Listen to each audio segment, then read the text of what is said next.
Olá pessoal, Dominantes Online, eu sou a Luciana Naar, professora de Biologia.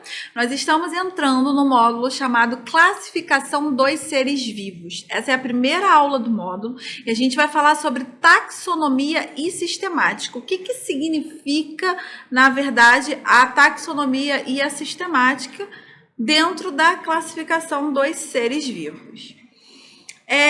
Sistemática, na verdade, é o ramo da biologia que vai estudar a diversidade dos seres vivos. A gente teve um módulo onde a gente mostrou a evolução dos seres vivos para vocês e a gente viu que eles foram, na verdade, se modificando ao longo dos anos a partir de um ancestral em comum e que daquele ancestral as modificações, as alterações de acordo com a seleção natural, com as mutações ao acaso, com o meio ambiente, foram gerando indivíduos diferentes. Então, a sistemática ela aparece logo depois dos estudos evolucionistas para justamente estudar a grande diversidade de seres vivos, né? Como a gente pode ver nessa árvore da vida representada aqui.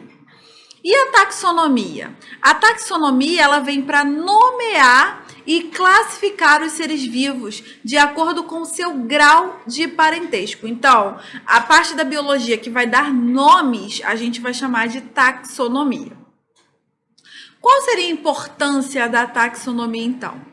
No planeta, existem quase 4.000 idiomas diferentes. Então, surgiu a necessidade de padronizar a linguagem para os seres vivos.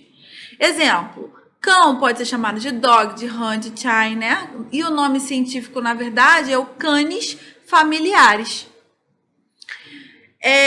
E aí, ele com esse nome, Canis familiaris, ele pode ser identificado pela comunidade científica do mundo inteiro. Então, essa é a finalidade, essa é a importância, né? Então, organizar os seres em categorias taxonômicas vai facilitar o estudo e a análise baseada nas semelhanças e diferenças desses indivíduos. Então, o táxon, na verdade, é qualquer agrupamento de organismos de acordo com algum critério. Em geral, a gente usa as semelhanças para classificá-los. Então, olha só, como exemplo a gente pode ter aqui, olha, a Panthera pardus, que é o leopardo, o Mephis, que é o toirão, a Lutra, que é a nossa lontra, né? O Canis familiaris, que eu mostrei para vocês agora há pouco, que é o cão, e o Canis lupus, que é o lobo. Então, olha só como eles estão próximos, mas ao mesmo tempo distantes. Então, todos eles são, né, da ordem carnívora. Da ordem carnívora, você tem uma bifurcação, onde surge o Felidae e o Canidae. Dentro dos Felidae, a gente botou a Panthera, né, como representante o leopardo. Dentro dos Canidae, a gente tem o Canis, que é onde a gente colocou o cão e o lobo. Aqui no meio do caminho ainda aconteceu alguma modificação, alguma mutação que ainda gerou um subtipo chamado Mustelidae. Podem ver que ele não tem, olha, ordem direta com a carnívora, mas em algum momento, algum ancestral em comum aqui vai conseguir gerar o Mustelidae e o Canidae.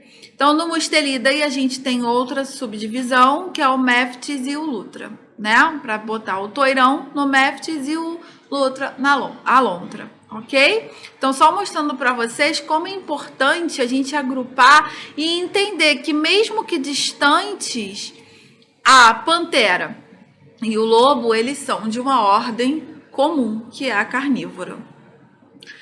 Taxonomia de Linneu. Carl von Linné era um botânico e médico sueco que foi considerado o pai da taxonomia. Na verdade, ele é que teve a ideia de realmente classificar, nomear. Lançou em 1735, então para vocês verem quanto tempo ficou aí, né, a classificação de Linneu sendo utilizada. O livro System Naturae, com princípios básicos de classificações biológicas. Então, nesses princípios, ele estabelece a espécie como uma base da classificação.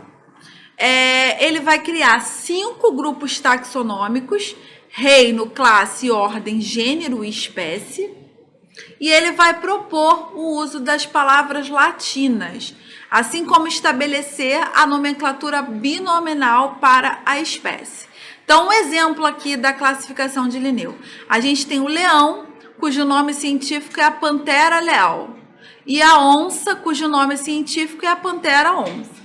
Então, aqui, Panthera vai representar para a gente o nome do gênero. Por isso que as duas vêm de Panthera. Então, elas estão bem unidas, né, na classificação, bem ligadinhas, porque até gênero elas são iguais.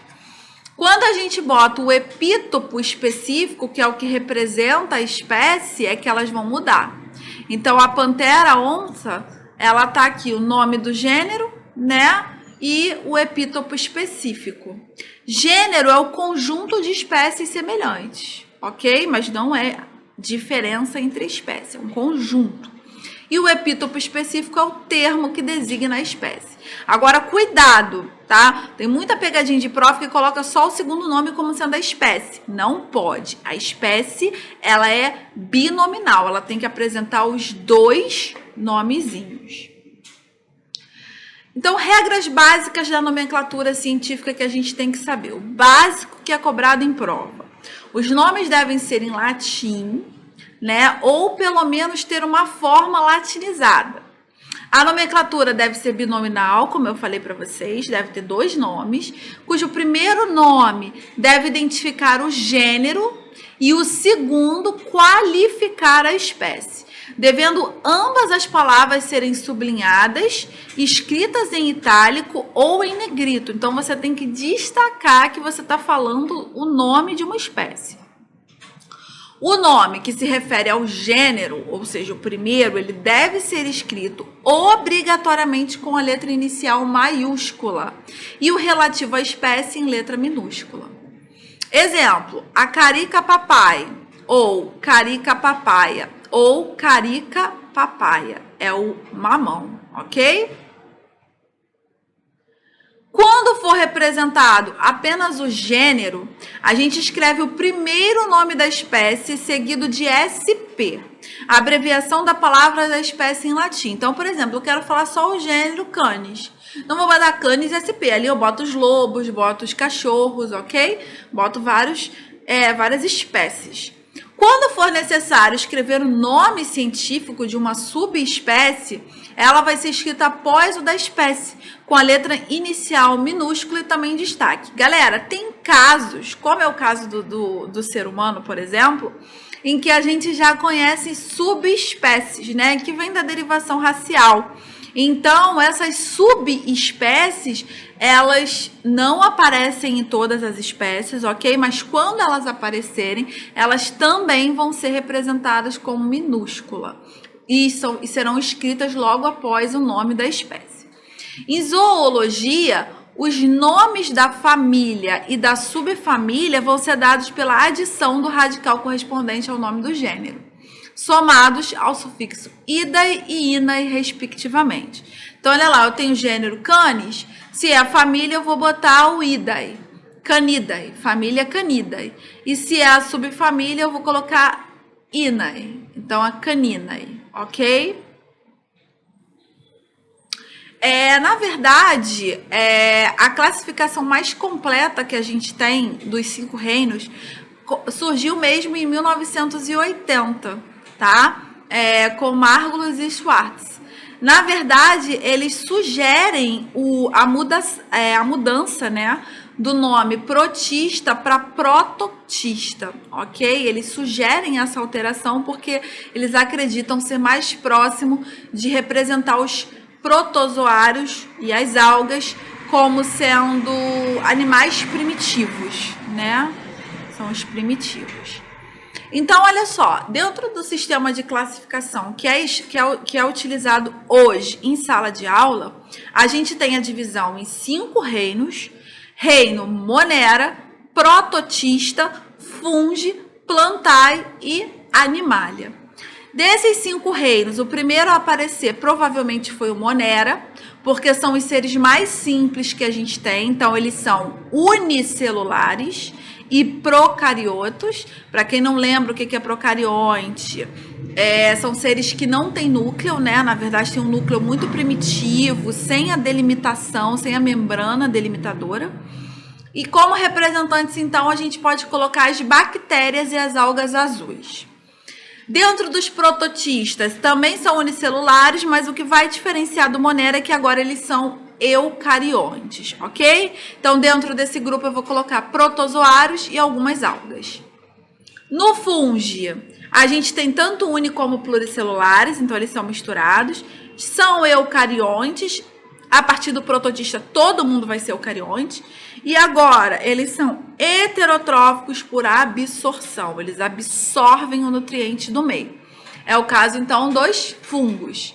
Plantae são pluricelulares. Então, a gente não tem representante do reino Plantae unicelular mais, ok? São eucariontes e a diferença para botar todo mundo no Plantae é que eles são autotróficos. Todos os vegetais estão nesse grupo. E o Animalia, pluricelular, eucarionte, igual a planta, mas o que modifica são heterótrofos por ingestão. Então, eles começam a ingerir o alimento. Todos os animais vão estar dentro desse grupo, então. Só que, a partir dos estudos de Walls e Fox, em 1977, eles começam a descobrir um novo grupo muito parecido às bactérias, por serem procariontes, mas filogeneticamente parecidos com os eucariontes, que é o grupo das arquibactérias. Então, um sistema de classificação baseado principalmente em aspectos evolutivos, que é a filogenética, a partir da comparação das sequências de RNA ribossômico de diferentes organismos. Então, olhando somente pelo fato deles serem unicelulares e procariontes, eles eram colocados todos dentro do grupo das bactérias, reino Monera. Mas, a partir da descoberta da filogenética e do sequenciamento de RNAs, sequenciamento do DNA, eles descobriram que eles são muito mais próximos dos eucariontes. Então, com essa nova proposta de classificação, os organismos agora eles vão ser subdivididos em 3 domínios, que contém os 5 reinos, né? Empregando-se dados associados ao caráter evolutivo. Então, agora a gente tem o domínio das arquibactérias, né? Que são procariotos.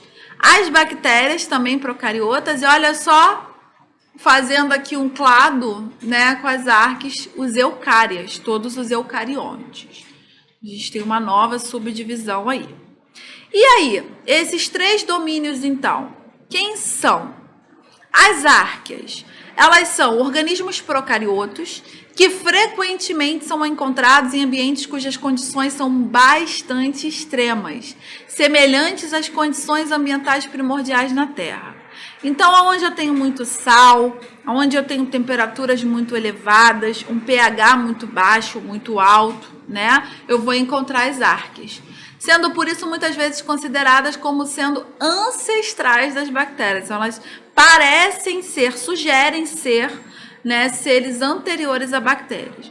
No entanto, hoje em dia considera essas árqueas como um grupo intermediário entre os procariotos e os eucariotos devido às semelhanças filogenéticas, como eu mostrei para vocês anteriormente.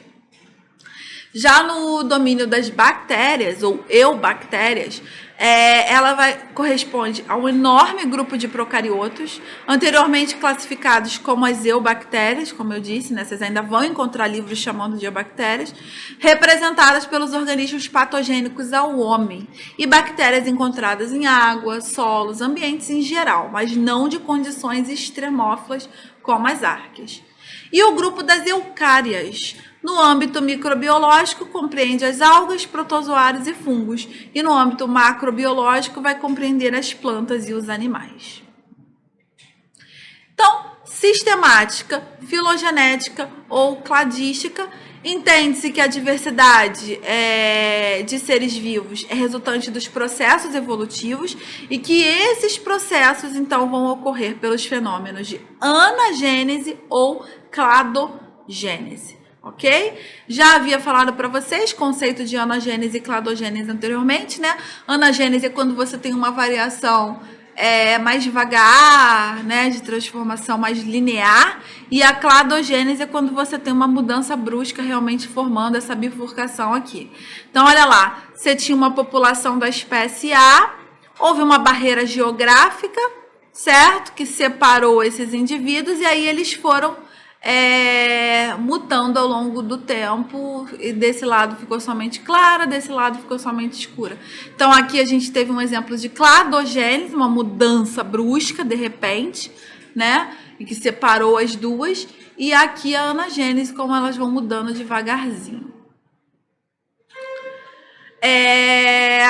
Isso aqui, galera, cai bastante em prova, tá? Pra gente interpretar. Então, a raiz é onde tudo vai começar, e cada nozinho desse quer dizer pra gente que houve uma cladogênese, ou seja, houve alguma mudança brusca, né, que gerou novos indivíduos a partir dali. E aí a gente tem a anagênese, que vai ser as alterações que vão acontecendo aos poucos até ela se transformar nas espécies terminais. E cada ramificação que dessa aqui originada, a gente chama então de ramo. Então vamos botar isso num exemplo para a gente entender? Olha lá, os alossauros, né? Eles não tinham, na verdade, eles eram animais cujo começou o surgimento dos quadris. Então o quadril surgiu, deu origem aos alossauros. Então, os seres lá, os ancestrais em que apresentaram quadril, gerou a origem dos alossauros. Depois, né, do surgimento do quadril, com o tempo, a gente teve o aparecimento da pubis. Então, quando apareceu a pubis, a gente teve uma outra grande diferença. E aí, ele segue um outro ramo, o surgimento dos estegossauros. Depois, formação do dente, Parasaurolophus, né? Depois apareceu o crânio, eu não vou me atrever a falar esses nomes difíceis, tá? Para não pagar mico na frente de vocês. Olha só que palavrão. E o chifre. Então, quer dizer, você vai observando que para surgir cada clado teve que aparecer uma característica. É isso que vocês vão ter que interpretar em prova. E aí, ó, quando aparece o chifre, só quem tem chifre são os triceratops, ok? Então, olha só, hoje em dia, a gente estuda 8 categorias atuais. Então, domínio, reino e o filo a gente conversou, né? E aí a gente tem também classe, ordem, família, gênero, espécie. É o tal do reficofage, né? Tem gente que fala essa palavrinha para decorar. Re de reino, fi de filo, co é o C de classe e ordem, fage, família, gênero, espécie. Só para vocês terem uma ideia. Conforme a gente vai aumentando aqui a numeração, a gente vai afunilando as semelhanças até que a gente chegue na espécie, que é a unidade natural de classificação. Então, é o conjunto de indivíduos semelhantes que vão cruzar naturalmente e gerar descendentes férteis. Agora, devido à complexidade e a alguns grupos, foi necessário criar subgrupos. Então, a gente tem, de novo, subgênero, subespécie, superordem, subfilo, ok? Devido à complexidade, então, dos organismos. Então, olha só, para a gente finalizar um exemplo aí de um táxon, categoria taxonômica um grupo dos seres vivos. Vamos comparar o homem com o cão, ok? Então, reino do homem, metazoa, do cão, metazoa ou animalia, ok? Filo, os dois são do cordatas. Subfilo, os dois são vertebratas. Classe, também, os dois estão na mesma classe, mamália. Ordem, a partir de ordem houve um clado que mudou totalmente o homem do cão. Então, a gente tem o homem nos primatas e o cão nos carnívoros. Família, homem vira hominidae, lembra que família é idae, e o cão canidae. Gênero, homo e canis. Espécie, homo sapiens canis familiaris. E o homem ainda tem uma subespécie que a gente está chamando hoje de homo sapiens sapiens, ok? Então, assim a gente tem lá a classificação dos 8 táxons aí que a gente vai ver nesse módulo de classificação dos seres vivos daqui para frente. Galera, muito obrigada pela atenção. Até a próxima videoaula.